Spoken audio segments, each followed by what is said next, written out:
So hi guys, welcome to my activity vlog. So today I'll be showing a 2 to 3 minutes video about the latest software application. So what I've chose is Gizmo.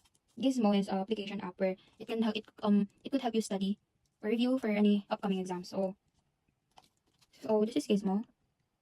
So when you press that one, ito na siya. Ito yung lalabas. Like ito yung homepage ng Gizmo. So I had 2 streaks kasi I reviewed for the last 2 days. So I'm going to demonstrate how Gizmo works. So, Gizmo has 5 options below. This is the learn.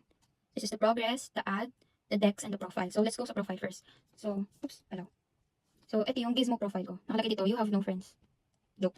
So, sa Gizmo, when you install Gizmo, you have to sign up. It's either using your Google, your Gmail, or if you're using an iOS, your Apple ID. So, I've installed Gizmo sa phone ko, which is an iOS. So, I have this tablet naman, which is Android. So, I used my Gmail. And this is my profile. Is where the magic begins. Dito pa yung mga last lesson. So, here nga, dito sa Dex, dito mo i-input naman yung sinabi ko kaninang typed lessons mo. So, you can copy-paste. So, didemo ko. So, sa MTech Finals, wala na akong files. Ayun, so, ito yung files ko sa MTech. Nung senior high ako, nandito pa siya. So, fun facts lang, I've been using Gizmo since for the last 2 years. Kasi since grade 11, I've been using this na.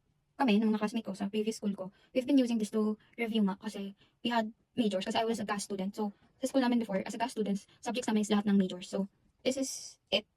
Ito yung mga previous lessons. And then, kinopy-paste lang namin yung nasa PowerPoint ni ma'am. And that is it. Learn. Ito, activity. So, we're done na here sa progress. So, now, next is learn. We're gonna learn na. So, dito sa learn, we have 2 options. This is AI tutor. So, from subtitle nga, AI tutor. So, you can ask questions here. Pilitin natin AI tutor. And then, type natin basic math. Ito. Tinype natin yung basic math. Here. And then, ang lumabas, sabi ni Gizmo, let's break down understanding and answering the concept of basic math into small steps. Define, and then, there's 5 steps. Define, explain, demonstrate, discuss, and then apply. So, sa learn, dito naman, the second option is active recall. So, pindutin natin yan. So, sa active recall, pick a quiz deck. Kaso kasi, walang nag-appear dito kasi wala naman yung mga quiz. Wala pa akong nilalagay na quiz na pwede kong i-recall. Kasi nga, I've been using flashcards lang. Kailan ba? I think isang araw. Kasi na-review yung JPL. So, ginamit ko siya ulit for the first time after a few months. So, that's it about Gizmo. So, homepage ng Gizmo. 5 options. Yung profile, yung add, yung deck, yung progress. Tapos, Gizmo's very useful to be honest. Kasi, hindi siya kailangan ng data when you're gonna review na. So, kailangan mo lang siya ng data kapag mag-i-input ka ng mga bagong decks to review. And, yeah, bagong decks to review. But kapag gagamitin mo na siya mismo for like, studying, you don't need data na or Wi-Fi. You just need your brain. Just.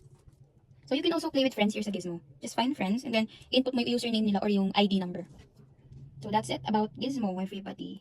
It's been like a saving system para sa akin. Kasi without Gizmo, hindi kasi naka-flashback yung mga dating lessons sa amin. I'm not the type of student na madaling mag-memorize or what. So, Gizmo is a very handy app for me.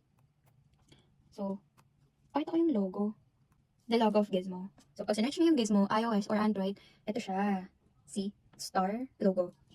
It's very cute though. And then, yeah, that's it. So, that's everything about Gizmo. Thank you so much.